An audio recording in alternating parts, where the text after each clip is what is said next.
to Scott. Click, got it. Okay.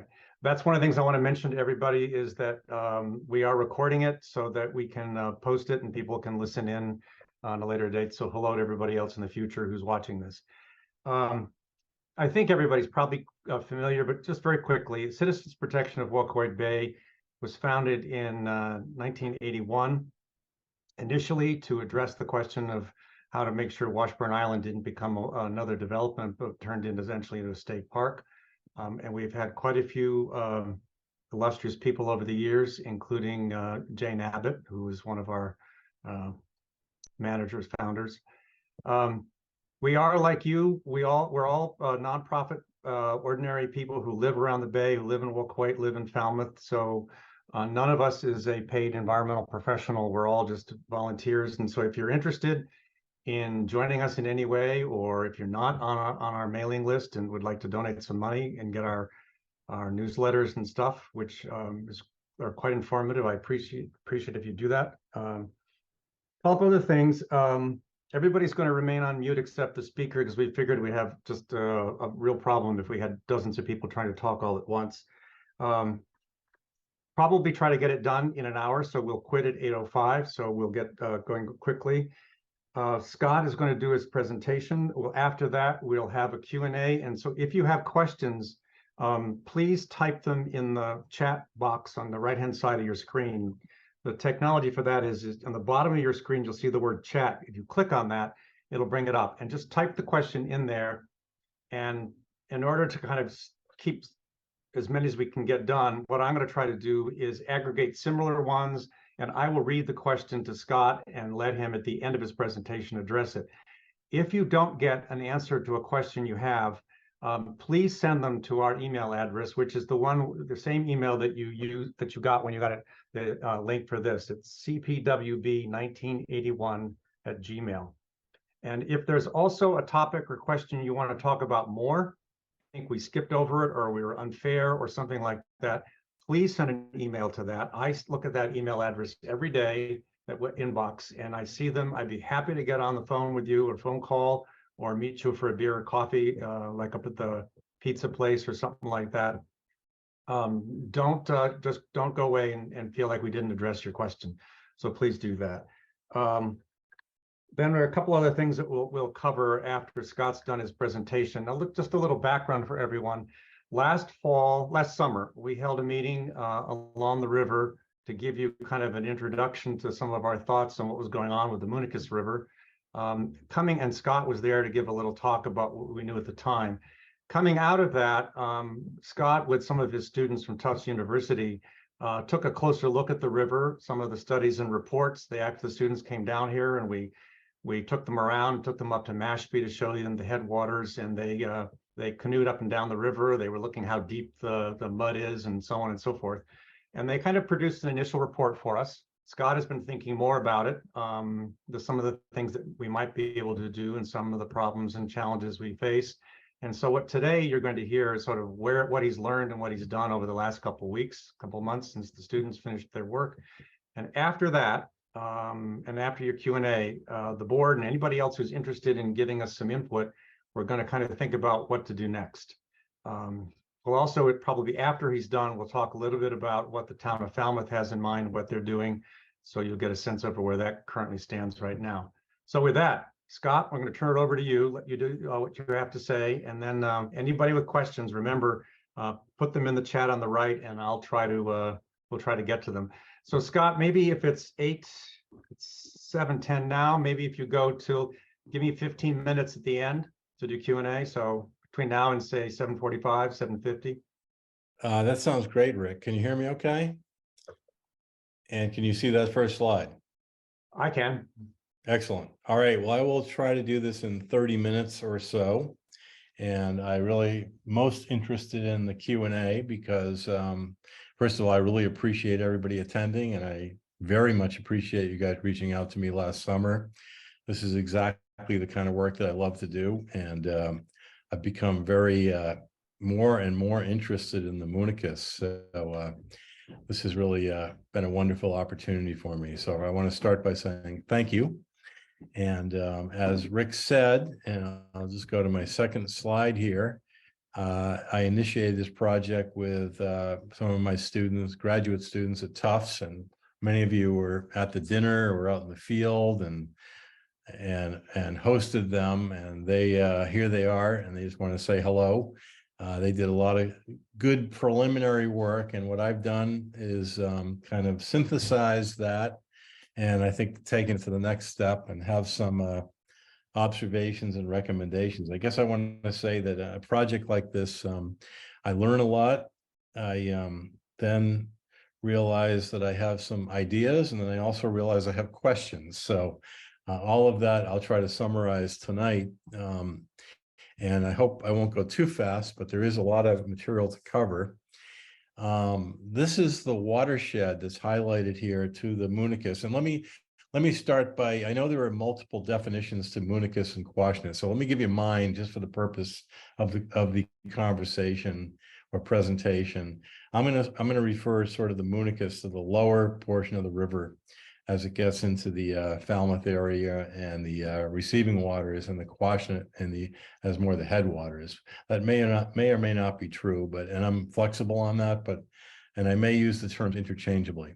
But in any case, this is the watershed as delineated by the Massachusetts Estuaries Program, or MEP, which is the project or program that the state of Massachusetts contracts with to do studies on estuaries throughout the Cape Cod Islands and southeastern Mass area. If you will, it's sort of the more official interpretation of what's causing problems in the estuary. So I think it's fair to say this is probably the agreed upon area of contribution. You can see the Moonakis estuary down here. Waquoit Bay is actually even just off the slide to the south.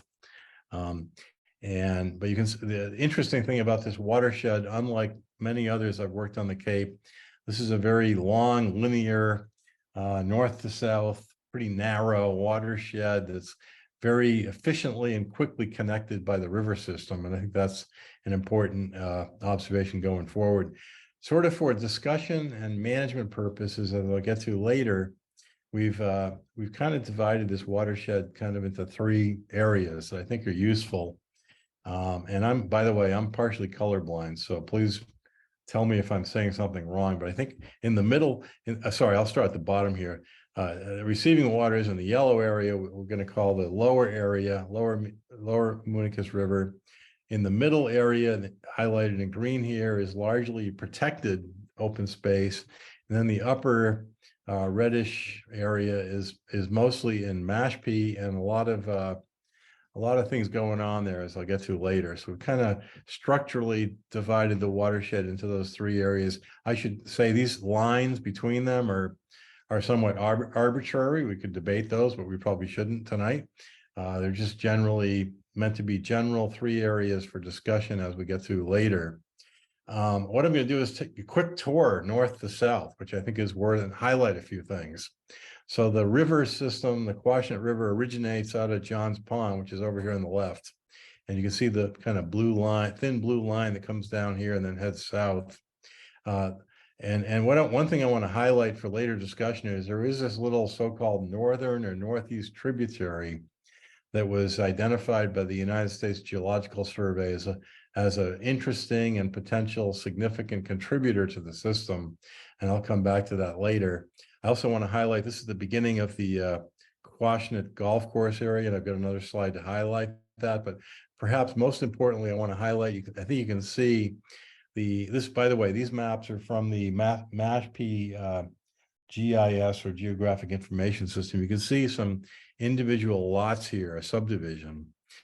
And as part of our field tour that Rick mentioned, we went up here and looked around, and a number of these lots, by the way, this is a 2021 aerial, and there's several of these lots actually are currently under development, and we'll come back to that later. But the main things I wanted to highlight here are the outlet from Johns Pond, which is where the river originates right here, and then this northern tributary.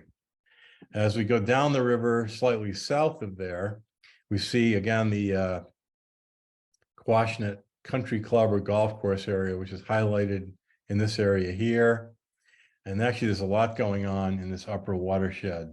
There's also a very large development, which I'll outline here, called Southport. And it has a wastewater treatment plant that discharges, you can see looks like it is actually a little fairway golf course hole, I think, here. And I believe that's the location of the wastewater discharge, which does flow towards and into the Quashnet River, which runs right down here.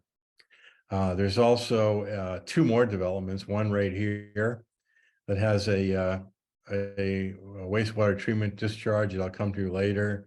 And then down in the south here is the Mashpee High School that also has a wastewater treatment plant that discharges to the ground, but then flows to the river.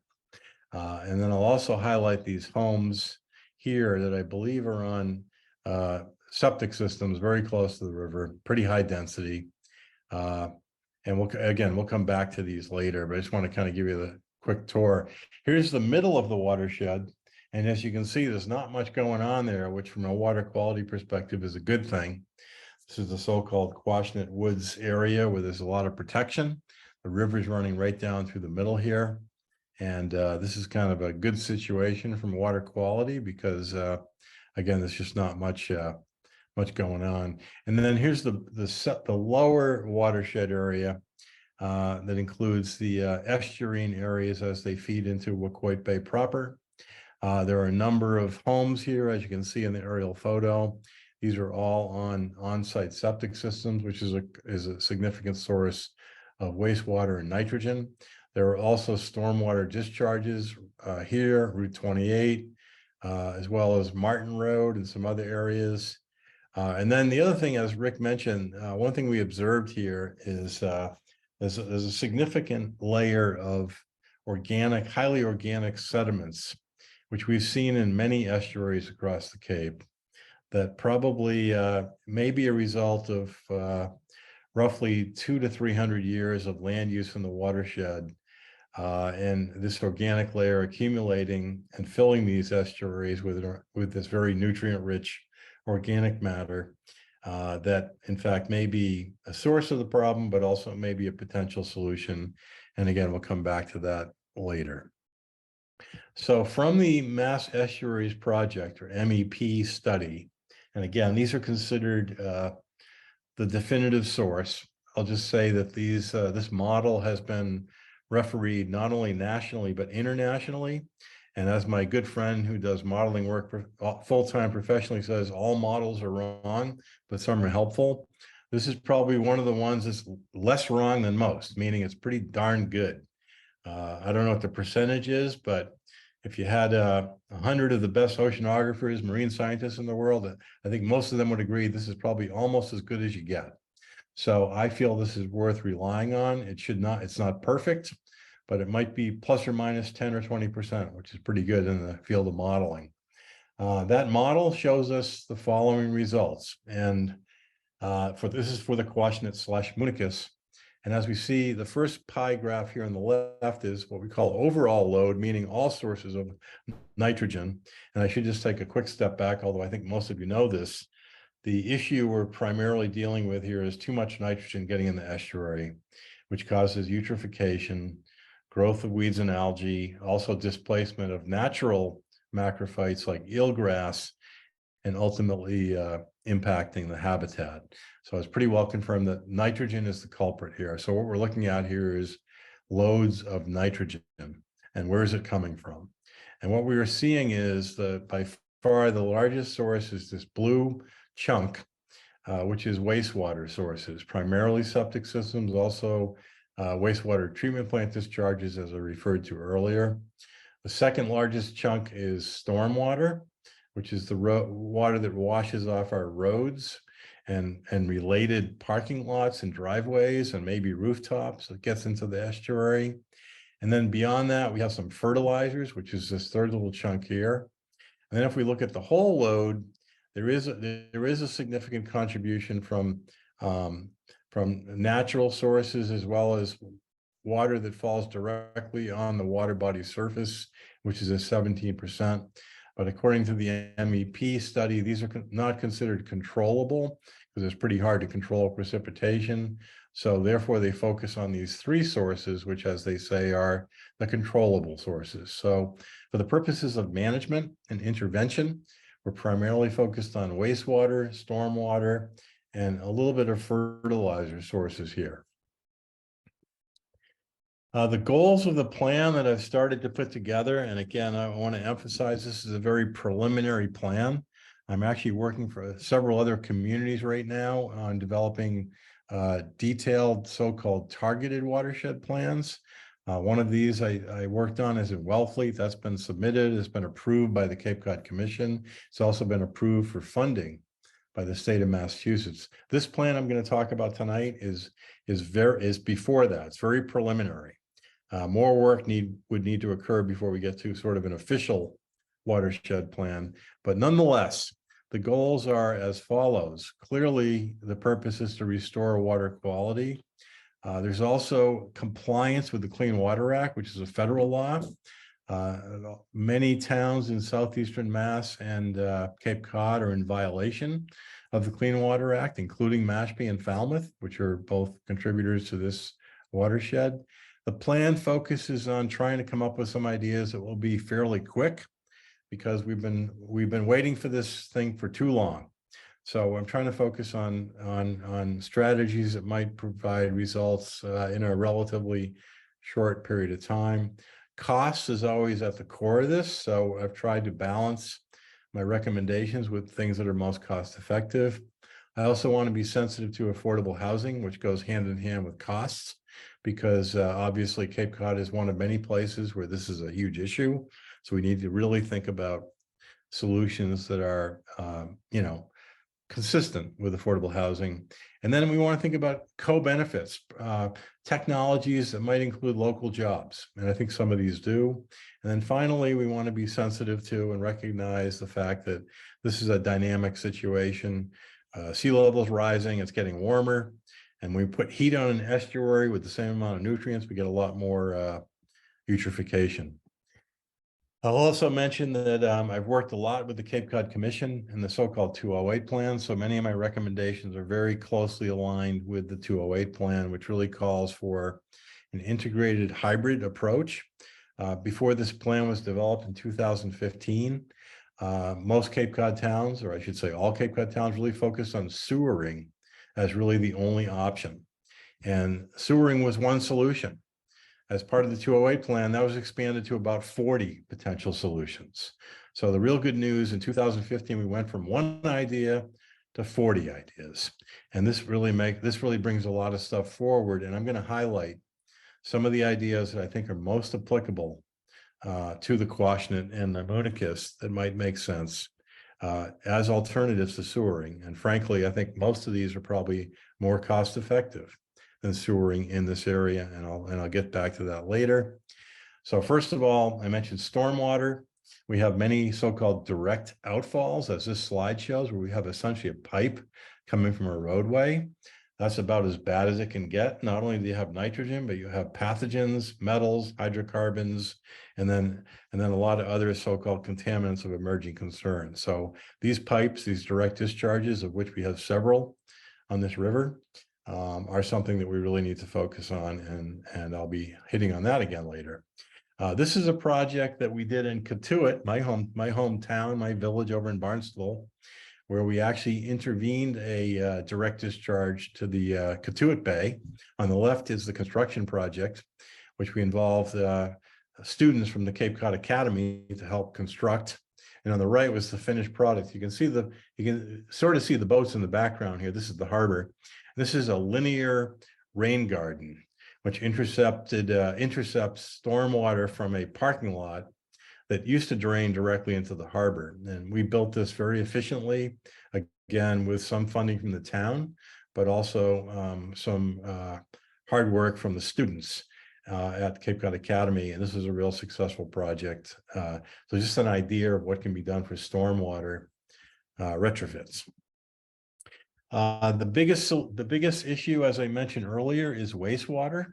And I want to spend a couple minutes on this because I think this is at the core of the program as I see it.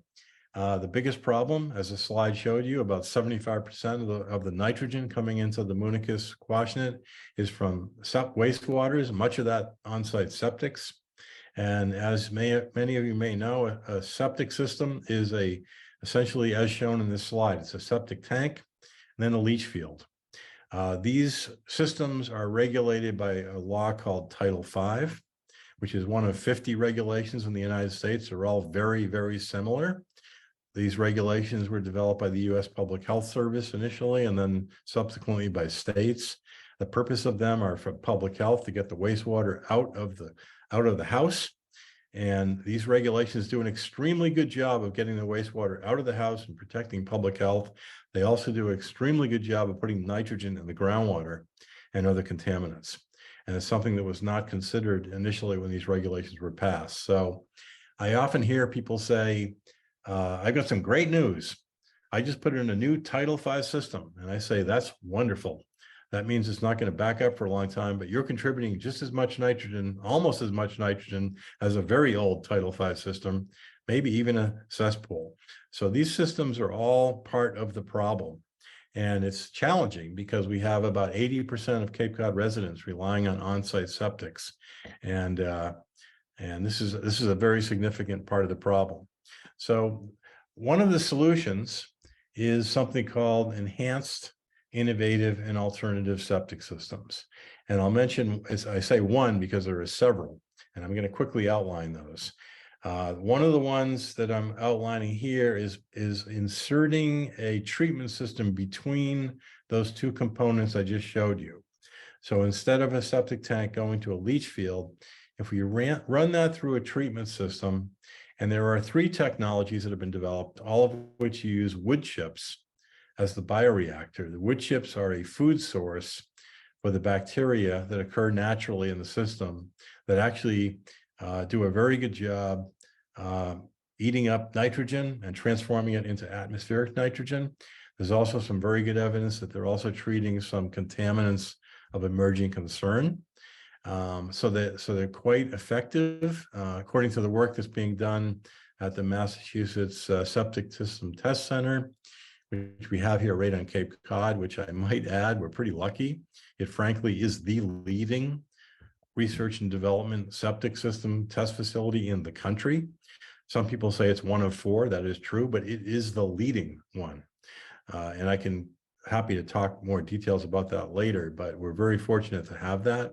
And they've been doing a lot of research on these systems. And contrary to what you might hear, because as we all know, there's a lot of mis and disinformation out there today.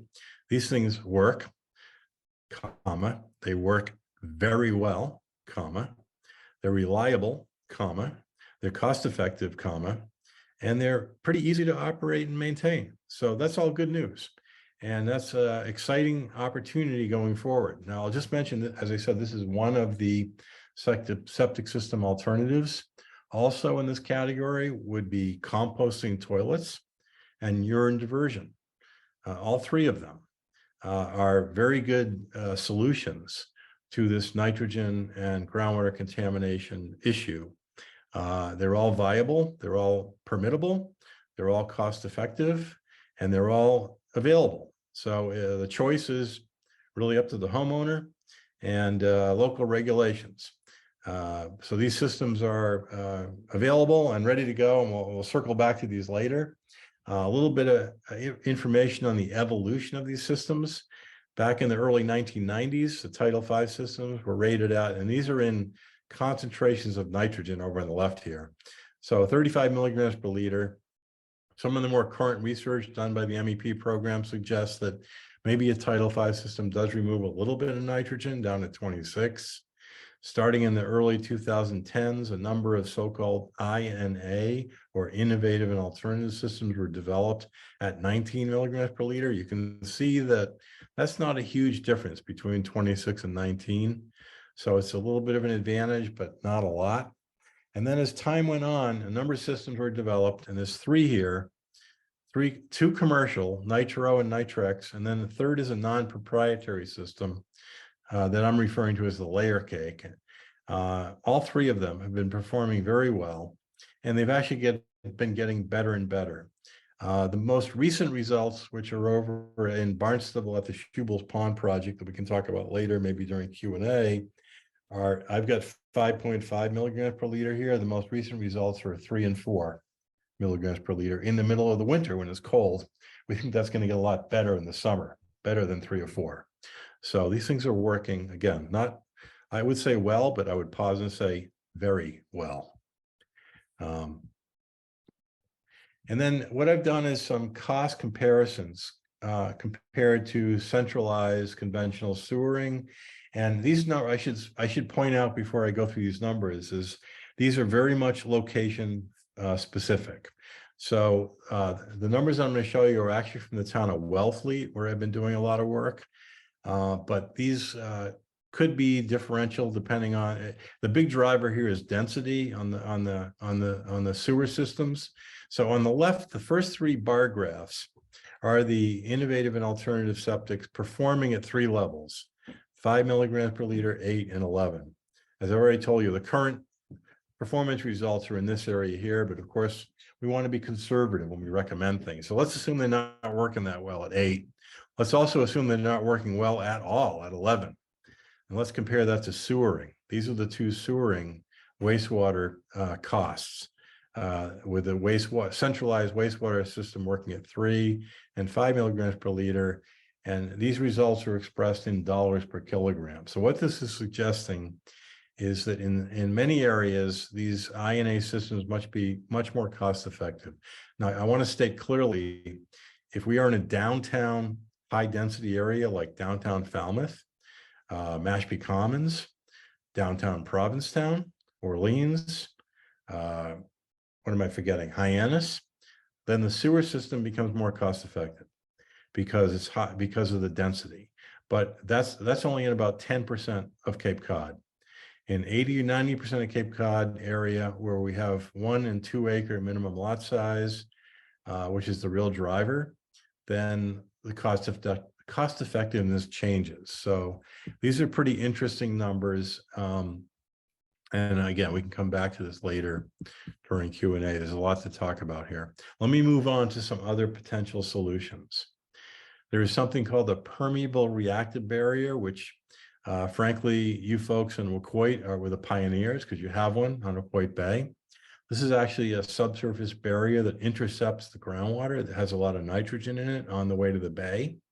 And much like this, like the innovative and alternative septics I just showed you, these barriers have wood chips in them or some other carbon source, which provides that nitrogen removal. And there have been several of these installed. And again, they're working to the level of 80 to 90% removal of nitrogen. If we need to go deeper, as they did in the town of Orleans, instead of injecting wood chips in a trench in the subsurface, you can actually pump in another carbon source like vegetable oil into the subsurface and create a barrier perpendicular to the shoreline to intercept the groundwater. And again, that based upon the results in Orleans, that's removing about 80% plus of the nitrogen on its way to the bay. So these permeable reactive barrier systems work quite well. There's a third design, which has been used in Long Island. We have not tried it on Cape Cod yet, but I find it really interesting option. This is something called a bulkhead permeable reactive barrier. And up on the upper left here, there's a little aerial photo. You can see the water here and a beach. And this is an area where there is either an existing or a proposed bulkhead. We see this in many marine areas. And the idea is, and here's a picture of it, and here's obviously a photo of it. The idea is if we're going to spend a ton of money, and it is a ton of money, to build a structure along the shoreline for other purposes, let's put some wood chips in the mix. And you can see back here, we've got these containers of wood chips placed behind the permeable reactive barrier. So much like the 2 other designs I just showed you, the work on Long Island is showing that these systems are removing 80 to 90% of the nitrogen. And as you can imagine, the primary cost of installing this is the excavation and the construction of this bulkhead, which I'm going to suggest in an area where we already have a marina or something. And I'm not sure how applicable this might be in this watershed, but I do want to mention it for certainly applicable in other areas. If we're going to go to the huge expense of building these things, the idea is why not throw some wood chips behind the wall to oversimplify it a little bit, and we might get 80 or 90% removal of nitrogen. So that's an interesting technology that I think we need to look at on the Cape, especially in areas where there might be a structural shoreline, either now or in the future. This is the picture from Waquoit Bay, the PRB that was built on the beach, which is shown in this rectangle. And you can actually see, based upon the algae growth along the shoreline here, this system has been working for more than 20 years now, I believe, and is still removing, again, similar 80–90% of the nitrogen. So these, and this is a wood chip based system, again, very much like the ones I've just described, and very much like the alternative septic systems I described. There are maybe 1 or 2 people left saying they're not sure these work, but everybody else is saying, yeah, we've seen the data and they work. Not only do they work very well. And then shellfish, I'm sure you've heard many towns, Mashpee and Falmouth, actually have been looking closely at shellfish as a add-on. Nobody's suggesting this is the only solution. And I guess I should have mentioned this at the beginning. The recommended approach, according to the 208 plan, is not to rely on one solution, but look at a group or a number of solutions together. And certainly shellfish are well known to uptake and metabolize organic nitrogen in the water column. There's been a lot of research in the Chesapeake Bay on this. We've had a fair amount of research on the Cape now, and many towns are adding this to their wastewater management plans. And I misspoke because I shouldn't. They're calling them wastewater management plans. I'm calling them nutrient management plans, because in Wellfleet, our shellfish industry said, we don't want you to talk about using shellfish to treat wastewater. We want you to talk about shellfish treating nitrogen, because nitrogen is food. So we got to be careful here. And that's exactly what they do. They don't treat wastewater, they treat nitrogen. And if they don't treat nitrogen they treat nitrogen from any source. So they work very well. And if we can determine that there's an increase, and one idea here for the Moonakis and Quashnet is perhaps the existing estuary is not that great of a habitat, but if it were to become better in the future and we're able to grow more shellfish, then there might be a direct nutrient benefit and uptake from an increased shellfish population. And so that gets me to my recommendation. So I'm going to slow down now. Let me see how I'm doing for time here. So I'm going to slow down. It's got a few more slides, and really what I want to focus on here is my preliminary thoughts on where we might go. And let me first describe this graph. So first, I want to show you this dashed line here, which is around 5,800. And these are the left axis here is in kilograms per year of nitrogen. So the dashed line represents the MEP target for the Moonakis, meaning we need to get it to around 5,800 kilograms per year for it to be healthy. Currently, according to the MEP plan, it's right here, around 8,400 kilograms per year. So that's where we are today. According to MEP, that's where we need to get to. And we've got a few lines here that I want you to travel with me on. And again, I'm colorblind here, so I'm going to point to them and probably not call colors out. So this line that goes up at a steady rate here is the prediction, according to the MEP study, based upon what we call build out, meaning Mashpee and Falmouth. There's a little bit of sandwich in this watershed, but primarily Mashpee and Falmouth. People have a right to build homes in the future. They own the land. It's zoned for development. So the build out is the rights that any of us would want to have if we own that land. We shouldn't debate it. That's what it is. The land is zoned for development, so that can occur. So if we do nothing, according to the MEP study, it's going to go from here to here. The threshold, now interestingly, the threshold doesn't change, but I will tell you in reality, if those of you believe in climate change, and there are about 3 people left on the planet that don't believe in climate change, most people do, this line is actually going to go down. It's not in the MEP study, but as it gets warmer, the nitrogen level is probably going to go down. So that differential is getting worse. So that's the let's wait and think about this longer solution, which we've been doing on Cape Cod I've been working here for 35 years. We were doing a lot of interesting study, all kinds of really interesting conferences, talk, debates. And while we've been doing that, we've been following this line. Okay, so that's one option. Keep doing that, keep talking, keep studying. So what else can we do? So the first thing I want to talk about is this line here, which I'm calling health regulation. And that is if the towns adopted a health regulation that said any new septic systems going in have to be one of these INA systems that reduces the nitrogen, that flattens the curve. Now that looks like a straight line, but it's not. It's actually still going up. It's going up a lot less than the build out line.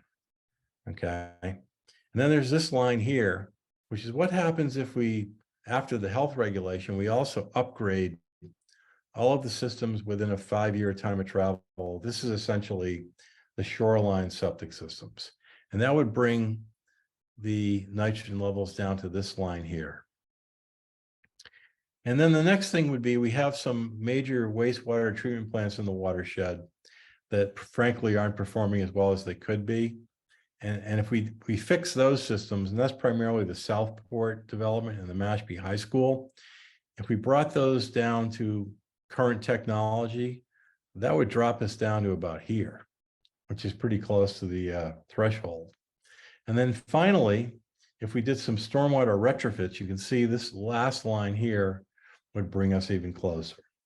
So the potential for all 4 of these strategies together would get us pretty darn close to the threshold. So those are my recommendations to focus on as what I'll call primary. As I'll get to in a minute, there are some other things worth thinking about, but I've thought about this a lot, and those are the 4 that I think are most feasible, cost-effective, and achievable. So I'm not going to go through this in detail, but there they are. Okay, there's the health reg on new systems, and I have this in my report, which I've shared with Rick as a draft, and I'll finalize that very soon. Upgrades to existing systems, the upgrades to the treatment plants, and the stormwater retrofits. So those are my primary recommendations. As you can see, according to the MEP study and my calculations, that would get us pretty darn close to the threshold, and we might start seeing some real visible water quality benefits in the receiving water. There's a few other things worth considering. I call these additional potential. These need a little more work, but I think PRBs, as I described, do have a potential place here. I've got a few locations that I would love to explore with you, but I don't want to show them publicly at this point because it's too preliminary. We've had a couple students look at dredging of the organic sediments in the estuary, which by the way, I wouldn't say a super close friend, but I would call myself a friend of Brian Howe's. I've known him for 35 years. We spent a lot of time together, and I miss him. He's passed away, and I'll have to say I spent a whole day sitting with Brian at a conference years ago, and he kind of leaned over to me at one point and said, "You know, we need to dredge these damn estuaries." So I think that is part of the solution. It's debatable. It's a lot of permits involved, but there's a huge volume of organic, nutrient-rich sediments in these bays. So I think that's on the list. The shellfish question is a big one, but you need habitat, and that might be dependent on the dredging. And then recently I found about this northern bog tributary, which I mentioned earlier, and I don't have time to explain that right now, but we can go into that later if we have time. But there's another contributor up in the northern area, which frankly, we don't have a good fix on. It was not identified in the Mass Estuary Program report, but I think it, according to some recent data from the U.S. Geological Survey, is worth considering. So just quickly, as sort of a pictorial with these recommendations, this is the northern upper watershed again, just for orientation. This is the Quashnet golf course right here. The river is running from, this is John's Pond. The river is running down here. So during our field trip, which Rick took us on with the students. We noticed up in this area a bunch of new homes being built.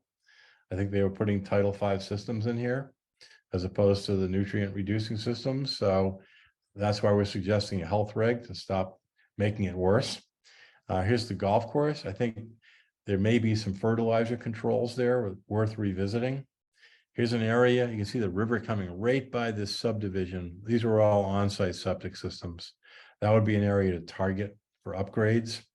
And then we have the two there's actually three wastewater treatment plants. This one is very large, the Southport treatment system. There's the Mashpee High School, and there's a third one here. I don't know the name of this development, but it's called Wampanoag Drive. I actually went down and drove down this road. There's a wastewater plant right here, right next to the river. And all three of these are permitted and performing at, let's just say, not very low concentrations of nitrogen. And they could easily be cut in the third, I think, based upon current technology.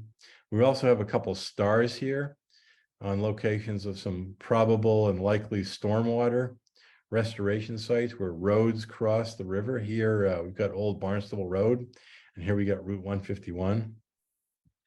If we go to the lower watershed, what I've done is highlighted some of the shoreline homes and septic systems for possible upgrades, and then again, stormwater retrofits at Route 28 and Martin Road, which we identified as part of the student work. And then finally, last slide or two, Rick, how do we get this done? And as those of you have, and I know Rick and I have been pretty closely involved in this, reviewing these proposed Title V watershed regulations, the key out of this is going to be what's called a targeted watershed plan. That's going to be the out if these regulations get adopted. And that'll lead towards a watershed permit. The good news is there is some good news. Good news is right now there's a ton of money compared. I've been working on this for 35 years. There's more money now than there ever has been, actually going back to the 1980s. So that's great. There's a lot of SRF, so-called SRF, state revolving fund money that's available. There's a newly termed, I think this Aquafund term got invented about 2 weeks ago. This is a funding source through the Barnstable County Health Department, which comes through, I believe, part of the ARPA money, which is down below. There's also some grant programs from Mass Coastal Zone Management called the CPR, Coastal Pollutant Remediation Fund. There's the SNEP grant program, which many Cape towns have been fortunate to receive funding. And then there's a huge amount of money nationally under the so-called ARPA, or American Rescue Plan, that is available. And then there's other, because there are probably other sources of money. I think these are all things to stay focused on. And I know that Tana Marie is here. She and I have talked, and certainly Webner is a great partner. You've got a wonderful resource in the watershed here that can provide, any solution is going to take a lot of collaboration and community engagement, and Webner is very good at that. And I'll let Tana Marie speak for herself, but I think they are potential partners moving forward to help you and others find funding, head towards this watershed plan, etc. And then I'm going to stop there because I've eaten up too much time. But I think what we want is some more of the bottom right, some eelgrass and scallops, right, Rick? And just a nice aerial shot of the Moonakis there. So I think I've used up plenty of time, and I want to leave some time for Q&A. So Rick, back to you. Okay, thank you, Scott. You can leave that picture up there.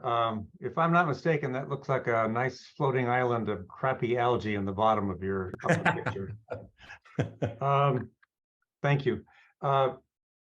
There's only, I think, 2 questions I got, and I think the most important one, I think, it was Bill from Tim, and let me kind of go through those quickly, and then I have some other things I want to mention. So Scott, Tim asked the question of what's the lifespan for these basic wood chip PRBs? Yeah, Great question. So the authority on this is a guy by the name of Robertson up at University of Waterloo in Canada. He's actually been building and testing these for about 25 years. And he has found out during that period of performance, they used about 3% of the wood chip mass. So if one were to do a straight line projection, the answer would be somewhere between 100 and 200 years. He says it's probably not straight line, so it's probably more like 50, 60, or 75 years. And so that's the best guess at this point. It's certainly many decades, but we don't know. We don't know because we haven't been building them long enough. But the good news is on the septic system used, it's a very easy retrofit to put more wood chips in. And on the PRBs, one of the reasons they use the injection systems because it's very easy to re-inject. Okay. Tim, I think the question you had on the amount of rainfall and average annual, probably better if Scott and I send you an email with the answer to that, because it's probably harder to explain the question and then give him an answer. So we'll get back to you on that one if that's all right. On the question of shellfish and nitrogen, it's a question where, isn't it true when shellfish are harvested and consumed locally that shellfish treatment only removes nitrogen when there are local nitrogen removal systems? What that's getting at, I think, is the point I have raised, that if you have shellfish removing nitrogen in Waquoit Bay, and then we eat those shellfish, and then we use our bathrooms, that nitrogen goes right back where it came from. True. And so you've done nothing to remove nitrogen. So I suspect it only works when the shellfish go to somebody else's watershed. Well, actually, think of it this way: you're replacing right now. I actually did a diagram of nitrogen budget for Cape Cod. The largest source of nitrogen to Cape Cod is food we bring over the bridges. That's how the nitrogen comes here. So every pound of food that we displace with the local source is a reduction, because we're essentially recycling that as opposed to importing it. So it is a benefit even if you eat it from within and put it back in there, but it's even a better benefit if you export it.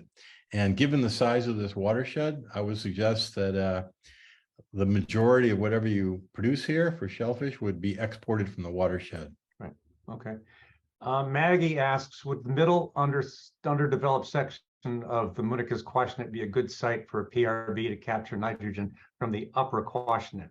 The question, I would actually also expand that to say, is the water from the upper river coming in the fresh water coming down the river, or is it in the groundwater flowing underneath the river, or both? Yeah, so let me see if I can go back to this picture right here. So let's see, right here, this is the river. And the big sources of nitrogen are these three wastewater plants. And groundwater flow is to the southeast in this area. So it's discharging to the river right along here. So if the question is relative to a PRB, Rick? Yes. So I've actually, one of my question marks is a parcel of land right here, which is owned by Arenda Wildlife. And down here, of course, is the Quashnet Woods. There may be a possibility of putting a PRB along here to intercept that nitrogen-rich groundwater, but I'm not far enough along to make that a recommendation yet, but it's per the question, this could be an interesting area to look at, because my assessment is this is a very large nitrogen input area. Okay. Let's see. Kathy Abbott has asked a question about ARPA funds, but I think it's more a statement over how they're being used. Nathan and Suzanne asked the question, are there examples of towns or communities that have implemented successful watershed management plans? So great question. So there's only one watershed permit so far. That's for Pleasant Bay in Orleans, Chatham, Harwich, Brewster. And they are off and running, and they are seeing improvements. That's been in place for 2 or 3 years. But that's really the only one that has been implemented so far under this program. There are other towns who have built sewer systems that have shown some positive results as well. Provincetown not only has seen benefits from the sewer system, but also from stormwater. interventions. They've opened up public beaches up there, public swimming and shellfishing beaches as a result of that. So there are some benefits, but as I implied earlier, we've been kicking the can a long time here. Not a lot of stuff has been built, but we're getting closer. Tom Marie asked the question of if you were to wave, I love this question, Tom. If you were to wave a wand and do all of those options, how soon do you think people could see actual improvements in water quality and habitat? Tom Marie, that's a great question, and I'm going to try to find my graph here. Rick actually suggested some sort of timeline, and there's a lot that can be done with this. So how soon? And what I did here is the big drop here is based upon the upgrades of these 3 wastewater treatment plants. To be honest with you, those are the biggest single. Well, actually, there's 2 things. One is stop the rise, which is the health regulation, which I would view as number 1, because if you don't stop the bleeding in the emergency room, then what are we doing? So you got to stop the bleeding, and that's number 1. And then the second one is the wastewater treatment plants. The reason I put the pause here between 2022, 23, and 27, it takes about 5 years to design, permit, and build any treatment plant upgrades. So I think, to answer your question, I think we're at a minimum 5 years away. If I had the wand, and more realistically, probably 10 years. But I think beyond that, if it takes more than 10 years, which it may, that's kicking the can more. And we've been doing a really good job of that. So I wouldn't be surprised if we stop kicking the can and do things, it's 5 to 10 years. Okay, we got about 5 minutes more ago, and I got a bunch of questions here. So let me look. I think it's a question about how much nitrogen you think you could reduce if you dredge the lower, the wider lower parts of the river, middle and lower sections below the old cranberry bog. You have talked a bit about that, but I don't know that you actually have numbers on what that might look like. Yeah, down here.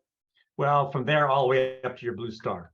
Out here, Yeah. you know, I don't, Rick, the quick answer is I don't. It's a very hard to estimate the nitrogen reductions from dredging. It hasn't been done yet, but it's a huge source according to the MEP studies. So let me defer on that answer because we don't have a lot of time. We could talk more offline about that. Okay, if you could give me very quick answers to the following couple of questions, and then I'll wrap up. Why are those wastewater treatment plants that you've mentioned at the high school in Southport not working at a higher more optimal level? What's the barrier to their not doing that? Well, they were permitted at 10 milligrams per liter discharge, and frankly, in my opinion, they should not have been.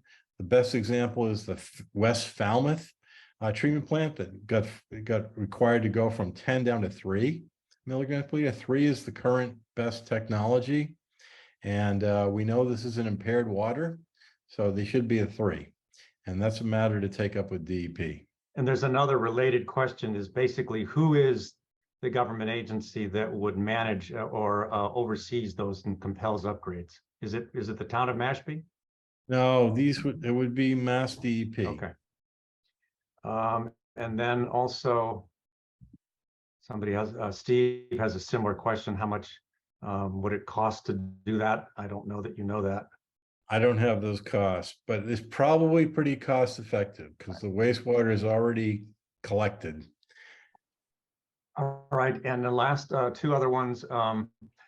Gerard Kelly asks about, he says, an earlier presentation had examples of plants along the estuaries that would remove contaminants, like in the Blackstone River project. I'm assuming, Gerard, you made things like floating islands and other plant life. I don't know if Scott, if you want to address that quickly. Yeah, unfortunately, of the 40 some odd technologies that I mentioned as 208, one of the things we did during 208 was collected studies on performance on all those technologies. Floating wetlands was the only one out of 40 we had no data on. So this is, I'm very intrigued by this technology, but we have no data, no performance data on it yet. Okay, and the last question I've got from everybody here, actually it was Alex, not Kathy, the Abbott, that raised the question of available funding. And I think if I understand your point, Alex, it's more that limited funding or funding's available for things that Scott identified. And are we risking losing it if we don't act and get projects that are large enough to warrant the funding to get the money? In other words, we'd have to act sooner rather than later to get that share of that money. Is that a correct assumption? I think it is. I think the timing is good to go after this. And some of this funding is available without a certified watershed plan. And I would highlight the Aqua Fund. That's available to homeowners like today. You could write an application tonight or tomorrow. The SNEP and the CZM are once or twice per year. And I don't know about the ARPA funds. I know they just had a competition at the Barnstable County for that. I think it's annual. So yeah, I would agree with that comment that the time is now. Okay, we've got, what time is it now? I have on phone 8:02. So let me wrap up and do a couple of things quickly. As many of you know, since our last the meeting we had along the Moonakis outdoors, the big event that happened this fall since then was the Department of Environment in Massachusetts proposed a regulation that had two key parts. The first one was to require towns to collaborate with each other on the development of these watershed plans that had a 20-year time period. Over that 20 years, they had to achieve the nitrogen levels they were required to achieve, basically using any one of those, a mixture, compilation of any of those 40 alternatives that Scott raised. It could be sewers, it could be requiring innovative alternative septic tanks. And as you all know, that we all are required to replace our septic tanks with Title V if you're selling your property and you don't have one, if your system fails, or you're building a new house. So those are instances where you could say it could be an innovative one, alternative one, or urine diversion, or any of the other techniques that could fit into a plan. In the case of Waquoit Bay, that would be a plan that would have at least the Moonakis estuary you saw and several others. If you did not do a plan, this is the second thing they would require. If you fail to have a plan or you don't get one passed and through, then there's this hammer, which is admittedly by everybody pretty much a very dull hammer that would never actually work. And that is to mandate that all septic tanks be changed into Title V nitrogen removing ones. It was designed as a way to convince towns to do the intelligent thing, which was to develop a watershed plan. Nobody thinks we've got the skill sets, the amount of labor force, the money, the technology, or anything else to rip up every septic tank in Cape Cod and replace it in 5 years. And I think DEP knows that. And the reason it's there is an artifact of the Constitution of the Commonwealth that prevents DEP from doing unfunded mandates. It's a complicated legal debate. That proposal, the comment period for that ended at the end of January. So we will find out what the DEP decides to do with all the comments that it received. And I can tell you that we submitted Citizens Protection of Waquoit Bay submitted comments, as did many other water quality organizations across the Cape, wholly and without any reservation, fully supporting what they were doing. They received lots of objections, some from homeowners that I feel were probably scared, and by some people who intentionally scared them, and by our government officials and our Water Quality Commission officials and our elected state officials. All were pretty adamantly in opposition to it for reasons that I don't find particularly compelling or even explained in a very good way. But a lot of what you saw in public statements, public hearing statements, newsletters, or even articles in the newspaper were, from my point of view, and I'm not saying this is the view of my board, but having spent 40 years in the environmental public policy field where people play hardball in getting decisions made, a lot of what you were reading was unambiguous disinformation, if flat out not lies or wrong. So if there's an issue with some of the information you read about, or concerns that you have about that DE proposal, I urge you to send us an email, ask your questions, let me know. I'm happy to talk to you about it on the phone. I'm happy to tell you what I don't know, where I'm a little unsure, and I'll happy to tell you what I'm adamantly in support of. from my point of view, that proposal is a once in a lifetime opportunity for us to do something different and to grab a hold of our own future. I remember as a child, like many of you, what Waquoit Bay looked like, and there were acres and acres of shellfish, of scallops and eelgrass, and it's all gone.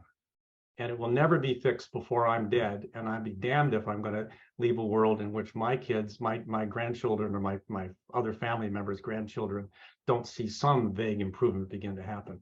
And I think this DEP proposal is our path forward, and it's our best shot. A couple of the things I want to mention. I think you may have seen, I put in there some websites for our website and Facebook page and so on. We've started a website that is photographs from Waquoit Bay. So if you have some interesting, wonderful photographs you'd like to put on that website, please send them to our email address and we'll post them for you. If you're not a paid member, we'd love to have you join us. You can find out how to do that on the website, although it's not the easiest thing. And finally, I would like to thank Pam, who on my screen is in the upper right-hand corner, for a lot of work to put all of this together and keep track of it and get all the emails to you folks. It's a lot of effort, and we all owe her a lot of thanks for doing that. So thank you, Pam. Anything else I need to add? Our follow-up actions as a board is we've got to kind of think what to do from what Scott has told us. I don't know. I know that for the town of Falmouth, the only public information we have is a document, a presentation they put forward last summer that showed that they might get around to putting sewers on Seapit and Seacoast shores in the year 2035. And in the year 2022, they did almost absolutely nothing to deal with Waquoit Bay. And they sent a document over to Mashpee, and Mashpee didn't reply, and they've done nothing. And so I have no hope that we will see anything coming out of our own town of Falmouth to deal with Waquoit Bay until I'm probably dead. And that's just beginning to solve the problem, not actually solving it. And I don't know about all of you, but that doesn't make me feel very good. So anyway, hopefully maybe the board will think about what to do next, where to go, and who we should talk to, and who we should also engage. But if this is an issue important to you, I would appreciate your talking to us. The last thing I will raise is when you see estimates of dollar costs and people's estimate of what it might cost you to replace your system if you wanted to do so, don't believe those either. There's a lot of exaggerated numbers people are throwing out there. So with that notion, I want to thank you all for joining us, and hopefully maybe we'll do this again in a couple of months with some more updates for you where we are. So thank you, and I don't know who's in charge, but I guess somebody needs to click the off button. Bye, everybody. Thank you. Thank you very much. very much. Thank you. Thanks, everyone. Thanks, everybody.